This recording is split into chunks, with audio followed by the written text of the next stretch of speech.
going on? It's your boys Sanchez and Cedric back on the mic with Token Confessions, hanging out, chilling, enjoying this very chill day, calm day, rather warm. I'm dressed like it's fall because my house stays pretty cold. You know, I almost put on a light hoodie because of how cold it usually is in here. Yeah. I'm doing okay. Well, I turned the AC off during lunch when I had a lunch meeting, and I hadn't turned it back on, but I got to turn it back on right when you leave because things will overheat, and I'm working on some projects. So, But we are back on the mic, and we're going to be talking about something that's been lingering a while that, honestly, I'm kind of over it. It's something that we've put off talking about for a while that people have been asking us to address. Yes. We're kind of late to the party. Yes. But, are we late? No, we're right on time. No, because people be on they bull. They be on big it. time. So yeah. So we're gonna talk about this thing called critical race theory that we've alluded to, that we've tried to avoid for various reasons. But I mean, let's just do it. I want to pull up some material and some sources and some. Wow, we're jumping right in. Some things. Oh, you can go ahead and prep the people if you want. I'm gonna. I mean, we are on live. I didn't warn you, but we are on live just now. We are. Give them a little sneak preview. Right now. Yeah. What's up, everybody? What's up? There's only two of them so far. There's two of them, and Jen's probably one of them. So. And one just left, so now there's only one. Oh, he called us out. So, So speaking of, make sure you follow us on Instagram and everything. So what I'm doing right now is I'm pulling up some of my some research that I've been doing on said critical race theory in the actual book. So, so critical race theory was coined and created by a group of lawyers. It's a law practice to basically highlight the impact of systemic racism and institutionalized racism. So it's a way for students to be able to take this theory and to assess different court cases, right? And use it as a tool to facilitate and see if we can track any patterns that may be impacting other cases or whatever the case may be. Because they basically post-civil rights movement, post all of the legislation, bills, different things that happen, whether it be the Voting Rights Act, the Civil Rights Act, and all these other acts and movements, affirmative action, all those different kind of things, business institution hiring, equal opportunity, employment kind of procedures, programs, looking and saying, okay, let's see what all of this legislation actually produced. See if it actually produced more equitable outcomes or less or the same equitable, outcomes where there's gaps and disparities between the races. Right. So it's basically a way of examining power structures. It's not all that different than saying, I'm going to use terms or an illustration that's not part of technically CRT, but just looking at the word critical, which is at its base, it's critique. So they're just critiquing the outcomes of what was supposed to be legislation that brought about more racial equality and equity. Which, when we talk about critiquing, there's food critics, there's movie critics, there's book critics, where all they're doing is based upon just some foundational understandings of what, say, in food, food that tastes good or a good dining experience. What are some of the hallmarks of that, and rating, how the experience, the service, the food, obviously. With movies, there's a certain understanding of what makes for a good film. But also depending on the genre. Right. I mean, Rotten Tomatoes, that's like to your point with films. Like but Rotten Tomatoes is more like consumerism at its finest. Well, yum or yuck. which will play a part into this whole right analysis of CRT. Whereas actual critics, movie critics, people who've gone to school for critiquing, they're going to learn more about how films are produced, what makes a good story. So they're taking way more things into account. So, for example, I don't go to see Fast 9 expecting superior acting, expecting the kind of things that I might expect in what is considered an Oscar-worthy movie. Okay. Right? Fair. I just want to be entertained. Blow some stuff up, right? Have Dom give one of his hokey speeches about family. Yeah. And him gazing off into the sunset, thinking about Lord knows what, while holding a Corona. Right? I'm not expecting anything more than that. Right. Yeah. Whereas my expectations for Judas and the Black Messiah is completely different. I'm not looking for stuff to blow up. I'm not about entertain me. I'm not looking for it to be fast paced. I'm looking for a story with superior acting, the way the story is told, how they tell the story, what part of the life they're focused. You guys get the idea. Yeah. But where are we going wrong in this conversation? Well, and for those of you on Facebook Live, that's where you're going to have to listen to the rest of the podcast when we drop it. But you got a little sneak preview for now. Got a little sneak preview. Peace out. See y'all on live. But yeah, we got to dive into what's happening. Like, what's all the rage, right? And I think when I say, what are we talking about? And I think that's intentionally stated because we're talking about two different things when it comes to the Rotten Tomato critics and folks, the consumers, and the consumer perspective, and the folks that are not necessarily experts in this field or in the legal field or just in general. Folks just have an opinion about things without actually knowing what they're talking about or haven't had read the material.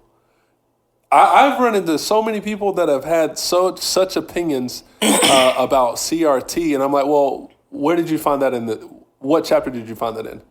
And not to say that things can't be informed, and I don't know if you've read the book, but on the flip side, but you're not one of those people that are saying stuff that aren't even consistent with the idea and the concept in and of itself. So let me rewind to my introduction to CRT. I'm on a Facebook thread with some people saying some racist. In case you don't know, Cedric is the mayor of Facebook, in my opinion. I will neither confirm nor deny the allegation. But I was on Facebook on somebody else's thread, and I forget what exactly it was about, but we were having a disagreement on some things and just trying to figure out exactly where the disagreement. It was all kosher. It was civil, right? It hadn't gotten out of hand.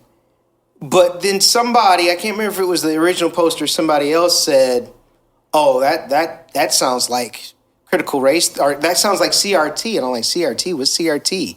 So instead of asking, I asking research in the thread, I went on Google. I didn't do research. I just did a search. Yeah. What is CRT? And it came out as critical race theory. And I just said, I'm unfamiliar with critical race theory. I'm just sharing my own views and opinions based upon, and I reference Ibram Kendi. Well, Kendi's a critical race theorist. I'm like, dude's a historian. He's not a critical race theorist. He got a National Book Award for a book that was, in essence, a history book. That's all it was. Right. It wasn't putting forth any kind of theories, wasn't putting forth any kind of solutions, just demonstrating a pattern through history that race has been a feature of the United States of America. Right. Race and racism, white supremacy has been a feature of America for a long time. And it's so pervasive that you have people who have said and done both things that are racist and things that are anti-racists, throughout their lives. Right. So he gave multiple and many examples of that. But and then with How to Be Anti-Racist, it was just a continuation of kind of his big takeaways from doing Stand from the beginning. Right. So to be all of a sudden told that I was just like, well, this is weird. But then it started to pop up more and more. And of course, by the time that one dude, that one fraud, basically said, hey, let's rebrand what CRT is and throw it around like the new socialism. And I'm not quoting him directly. I'm putting it in my own words. Right. But thank you for accurately sourcing yourself. Yes. Vody, that's how it's done. Yeah. He of course also gave out the clarion call to Trump to say you got to do something about critical race theory. Next thing we knew, he made his little announcement and did the commissioning of the 1776 project or whatever they call it. 1619. No, he didn't do 1619. No, he did 1776. 76. To dismantle and dismiss the 1619. Which is what Nicole Hannah-Jones. Yeah, which is what people like Vody Bakum does in one of his presentations on his book, what's it called? Fault Lines. Fault Lines. I was going to say Divinely Which is False. a very apt... That's what I was going to say. Fault Lines is an apt title given what's gone on. Yeah. Especially the fault lines are in the book. Yeah, literally in the book. But his whole premise of like trying to debunk social justice and racism and all of this stuff in the country being founded on racist principles is he doesn't consider it being founded until 1776. And so if that's the case, then his whole premise is then America cannot be a racist country founded upon racism. But if you take the 1619 project of when slaves were brought here, then he basically says, okay, that's a different conversation. But his whole premise is to focus on that, as he's also trying to dismiss and dispel critical race theory. Now, the problem is, and there's an article that is surfacing, I think you posted it, and then and the guy McDuran or something like that, McDuron, I believe. I'm citing him correctly. If not, we'll find the article. He goes through an extensive critique of Vody Bakum's approach with CRT, which I would say is very consistent with a lot of white evangelicals. Generally speaking, because he is a white evangelical. Because he is a white evangelical in brown skin, and a lot of people are looking to him and said, voices like Tony Evans, to when it comes to CRT. Tony Evans has had to come out more than once to clarify his statements. Correct. Which I need to.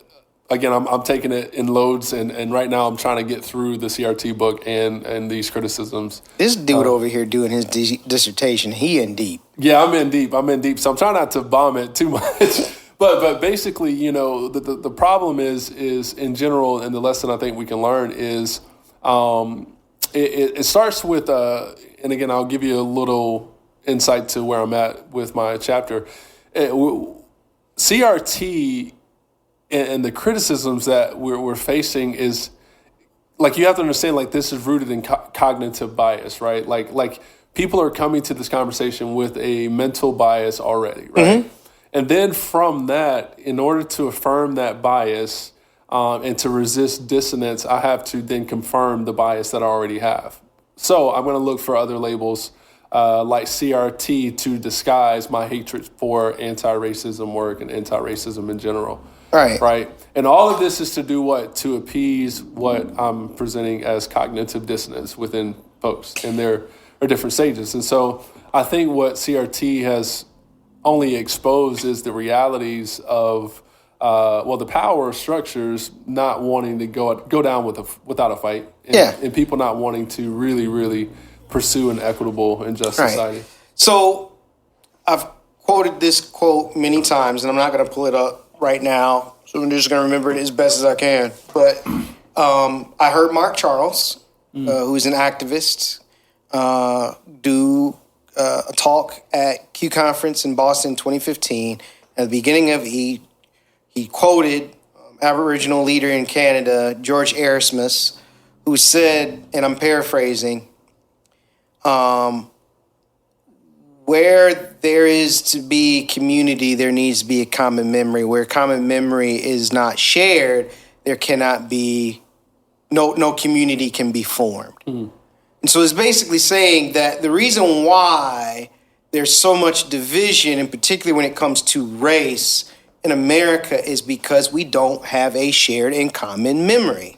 Right. And all anti-racists are trying to do, or not all they're trying to do, but a big segment of anti-racists like Nicole Hannah-Jones, like Ibram X. Kendi, like Jamar Tisby, all they're trying to do is do exactly what I heard Mark Charles say he was going to do in his talk, right, which was reveal the blind spots in our common memory, right, so that we could create a common memory. That way we could then have community. Right. So what they're really fighting against is not CRT at all. Right. What they are fighting against is these blind spots being revealed, and a common memory, a more accurate memory or history being created and shared. Which goes back to my point of it's because you've already formed a conscious bias and perspective, and it's because you've been influenced a certain way, you've been wired a certain way, you've been trained to think a certain way. Well, I mean, I would say that they've seen the success of it's had, and that they don't want the kind of community that's going to be formed through the common memory. They want to maintain incentive? I'm the oppressor, so what incentive? If I'm the oppressor and it's working for me, then I'm affirming what you're saying. Right. But if I'm the oppressor and it's working for me, then I have no incentive to come down to the level of the oppressed. So, but see, yeah, you're right. You know what I'm saying? And that's the thing. It's not even about coming down to the oppressed. It's the oppressed coming up to me. Well, there you go. And the oppressed, let's keep it 100, is not, for the elite, is not, nor has it ever been, only people of color. Correct. It has also been white people on the margins in the working class. Yeah. So that's where the cognitive biases come in, and they play to the hallmarks of authoritarian leadership. Yeah. Confidence bias, right? Which I did the sermon we talked about, which give a lie confidently told is easier to believe than a humble truth. That's so good. Yeah. So then comes in the conspiracy bias, which is basically another thing that says, hey, those of us in the position of power are actually oppressed. We're the victims, and we're not safe. There's this evil that's trying to get us or take advantage of us, and we got to protect ourselves against what that is. So the confidence bias, the lie, right, is that these anti-racists are trying to undo America. They're trying to reshape America in ways that's not going to be beneficial. But the conspiracy is, I'm mixing them up. The lie is that CRT, they're trying to push CRT. That's the lie. Right. The conspiracy is that they are trying to tell, tear down our society. They're a bunch of socialists, Marxists who just want to ruin and destroy and upend America. So with that being said, so what do we do with the fact that historically we've seen that every movement of liberation, equality, justice, whatever the case may be, it's always been met with some form of backlash. So like things like critical race theory, because in my mind, like as I read the book, I've tried to stay away from conversations and other voices so that I could purely read the text for myself. Yeah. And I'm just like, man, I don't think the text is intended for like I felt like it was written with tunnel vision to focus on law and, what it was presenting. But that's just it. The backlash and the rage is not against critical race theory. Right. It's not. So in some ways, like while you need to read it for your dissertation work, right, it is otherwise a waste of your time. Right. To actually deal with what is actually going on. Not a complete waste of your time, but a waste from this standpoint that the rage is not against CRT. The rage is against the progress that has been made in the fact that last year, Black Lives Matter movement finally went over 50% approval rating in national polls. It's against the fact that you've seen this huge boom and increase in interest in voices like Jamar Tisby, like Tyler Burns, like Ibram X. Kendi, like Nicole Hannah-Jones, like Allie Henney, like Corey Lee, like all these different people that we've had on our podcast and other podcasts that we listen to, Andre Henry. I mean, you can go right, all these different people who have written these books, like those books all dominated the bestsellers lists for a solid like 2-3 months, right? Yeah. After George Floyd was murdered, which was on the heels of hearing about Breonna Taylor, which was on the heels of watching the video of what happened to Ahmaud Arbery. Yeah. So the backlash is to that, but no one's gonna sit there in their right mind with a straight face thinking that it would be embraced. Hey, we gotta do something about the fact that all of a sudden all these white people have actually become sympathetic towards the plight, current day plight of black people, and seeing it within the greater context and history of race in America. We can't allow that to happen for people to actually become sympathetic and want to actually start joining them and becoming, allies and co-conspirators and being in solidarity with black people. You can't say that, because what's going to happen? If you say that right away, people are going to be like, you is racist as Hell. Right? You racist as hell. I don't know why I'm spelling it. But you racist. You are like, you're basically proving their point. No, you got to call it something else. But you got to call it something that people, it is so outside of the normal discourse and knowledge of people that you can define it as anything and people will believe you. It's got a catchy name. It's easy to abbreviate. And you start talking about, critical race theory. But then they start grabbing from some of the random comments or voices that are on the very extremes, right? And saying that is what makes up critical race theory. And that's what these people, right, are basically putting into the ether, and we need to stop them because they're basically, and this is what they say, which is not true. They are saying that all white people are racist, that white people are corrupt, they're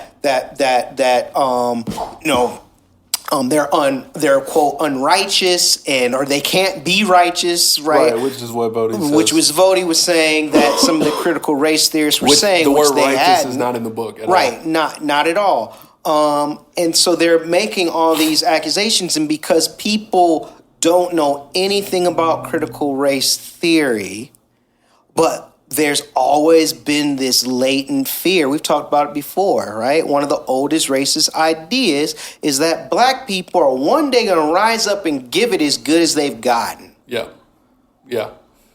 Man, I hope y'all enjoyed that homily by Cedric. Where were you on the keys? You missed your cue. I'm going to add them in. Don't you worry. I was already, that's what I was thinking. I was like, I can't play them out loud because it'll mess up the audio, but you better believe I'm going to go back in there and add it. Word. No, man, like that's spot on. That's spot on. And I think, again, like, we're just going to see these things continue to manifest, and we'll see something in the next couple of years. It won't be CRT. CRT will eventually die. It'll be the next thing, but it's all going to still deal with the same fundamental issue of not allowing people to participate in true solidarity and to demonstrate sympathy. And so I just wonder, like what should people do with this conversation in general with CRT. Obviously, my approach is to, number one, disengage. Number two, man, pay attention to the patterns and the signs of history repeating itself. Because again, I'm hearing these conversations about, BLM and critical race theory and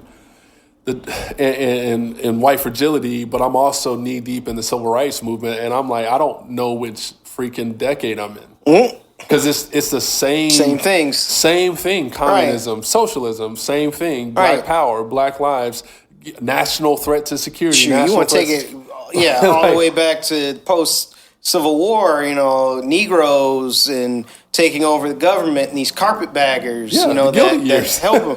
Right, all the Reconstruction and Redemption era, which led straight into the lynching era. Yeah. I mean, things that we've talked about, again, it's just a pattern repeating itself. But to answer your question, how do we address it, or how do we go about dealing with it? You said disengage. I'm gonna put my preacher hat on for a minute, but when I look at Jesus sending out the 72, he said, go into the town, deliver this message of the good news, and if they receive it, stay a while. Yeah.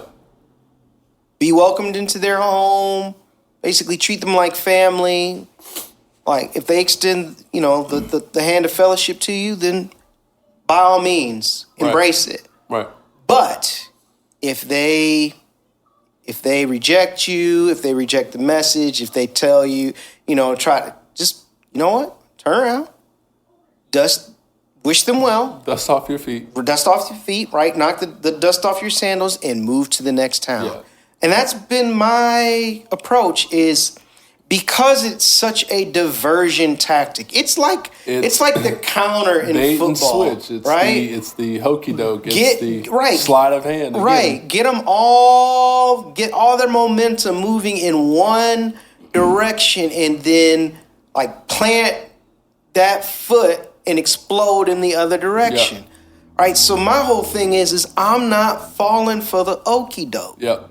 Yep. I'm just not even gonna spend a lot of time debating these folks, because ultimately that's what they want. If we're spending more time debating them than continuing to do what we need to do to be together and have oneness with the folks who want a common memory, so that we can have real and true community, then they've gotten what they want. Yeah. Yeah. So how does this conversation, you think, play into people in the uproar about CRT in the schools and stuff? Listen.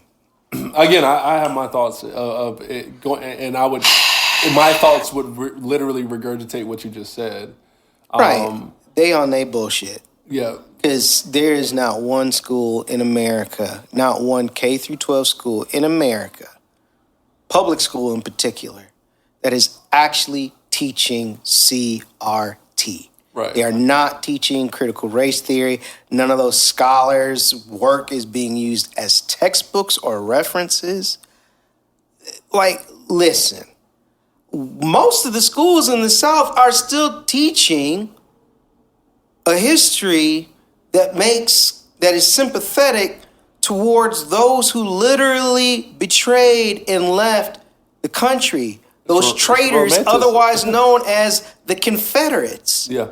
You mean to tell me that schools that we can't even get to stop telling Confederate apologists history are also teaching critical race theory? Right. We can't even get them to tell the truth about the place of the Confederacy in the Civil War. Right. They're still teaching that slavery was good for black folks. Right. You mean to tell me some of those schools, like in Texas, where they've banned critical race theory, we're teaching critical race theory in schools? Yeah. Yeah. Again, I've been saying a lot lately. Shout out to my street leader, Emma, because I got it from her. But, the math ain't mathing. Yeah. Bro, I've even heard of critical race theory. Until you were called one. Until I was called one. And I had to go and figure out, what is this? I didn't know whether to be insulted, to be complimented, or what. I had to go look it up. Yeah. Many of us did last year. Uh-huh. So, Nah. Yeah. Again, but you know what it'll accomplish? It'll get them votes in the eyes of the people who have never liked any of this when black people started standing up and speaking up for their dignity. Right. Didn't like any of it when Colin Kaepernick and then a whole bunch of athletes behind him started taking a knee during the national anthem. Right. The same people who don't have boo to say, right? Oh, they were all about, Blue Lives Matter and, support the police and and they have not said boo since January 6th about what happened. Nope. They didn't have nothing to say during all last week when they had testimony being given by the Capitol police officers for the hearings of the January 6th hearings. Haven't said a boo. I called them out. They still haven't said boo. Oh, no. They're not. Nah, they're in hibernation. You remember that there was a time after the Civil War Reconstruction where a lot of particularly, conservative evangelicals or Christians just went silent until, the 50s and 60s. That's when the moral majority and religious right formed. So they're just in hibernation, recovering from the ass whooping. But you better believe 2024, they coming hard. Yeah, it's bad. And again, I'm intentionally talking in the us versus them language, but that's not necessarily. That's not your view. That's not my view. It. That's just the way. That's how they view it. That's how. Anybody that disagrees with them is against them. So I'm already classified in the us. Right, which we know because we were in those circles. Right. Aside from skin color or whatever, you disagree and you're out. So, right. So again, with critical race theory, when I say disengage, I'm more or less saying disengage with stupid people. I'm not to the point I'm not having conversations with people where as Cedric just beautifully stated the words of Jesus, where I just need to leave the house, dust my feet off, and keep it moving. Yeah, I'm not going to interact with people who are being intentionally disingenuous. And most of those people that are so outspoken about it are just downright narcissists. And you're not going to reason with a narcissist. But some of them are just honestly misled because fair. That's the whole point behind a confidence. I'm sorry, I'm speaking bias. from the ones that I am citing and thinking I'm having to. So I am literally talking about narcissists and public figures that are so, enamored with this. But topic. they're right. We know they're frauds. Yeah. But they are convincing, or they're causing some people to press pause, right, and be unsure of who is right and who is wrong. Yeah. Because I see posts where people is like, well, point me towards an unbiased source. I'm like, just read history. Go get a history text. Right. Well, I don't want someone else's opinion. They're not giving opinion. They're giving history. Yeah, just look at the footnotes and the citations, and if they're not coming from a ton of primary sources, then sure. Or, I don't know, if they're just stating what happened without giving their own personal commentary. Right. Because, there's some dudes to be footnoting, and as, again, your boy Bodie is under gave plenty of footnotes. Yeah, man. Which is why it made it easier to see that dude is both plagiarizing and misquoting people. Right, facts. But if you are looking at history texts, The Color of Law and A Short History of Reconstruction are the two books that I would highly, highly, highly recommend you read. If you're going to do Stand from the Beginning, you might want to do audio. That bad boy's thick. Yeah, Stand from the Beginning is dense. But it's dense. So, but any other takes on CRT? I'm just exhausted by it. I really am. I'm just really, really exhausted by it. Here's a parallel. It would be like saying, right, that the movie industry, Hollywood, is struggling not because we just had a year where most movie theaters' doors were closed due to a pandemic. Right. It would be like blaming how Hollywood is struggling on movie critics. And say it's the movie critics' fault. Right. They are the problem. Yeah. They just want to see Hollywood burn. Yeah. Right? And they're the ones that caused this whole problem. Right. The movie critics ain't got nothing to do with it. Right. They're just critics. They're literally analyzing the work. It would be like saying that food critics are the reason why so many restaurants had to close this year. Yeah. Say nothing about how, I'm going to have to quote you on this one. Again, the pandemic closed a lot of restaurants for so long. The folks literally ran out of money, went bankrupt. Forget the fact that the way that for a lot of restaurant staff, either the income is not much or it's really unstable. Yeah. Depending on tips, right? Yeah. So they were able to either find a job that was more stable or unemployment in the past year was actually made more money, which means they're being underpaid. Which, right? But instead, we're going to blame the food critics, who, by the way, haven't been able to get into a restaurant either in all this time. Right. Yeah, that's going in my dissertation.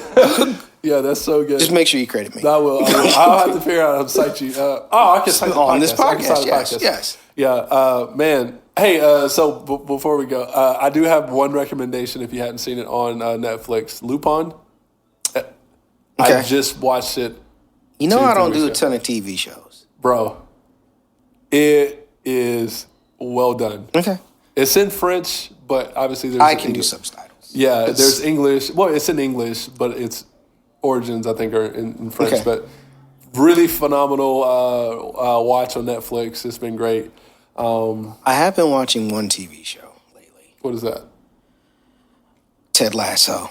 I hadn't jumped on it yet. Dude, it takes a minute, but oh my gosh. The last 5 episodes of the first season, I blew through those bad boys real quick. Okay. It's just really good. It's really heartwarming. Okay. But it's hilarious too. Maybe it's partly because married into a British family, I get a lot of the humor or just some of the things culturally that Ted is just oblivious to. So and last but not least, Manifest. It killed. I know. I already did Lost. I'm good. I know. Yeah, I hadn't seen Lost, so I got to get on that. So, all right. Well, thank y'all for listening. Hope y'all enjoyed these recommendations and our opinions about CRT. Make sure you follow us on Instagram and all of that jazz. Word. We'll catch y'all soon.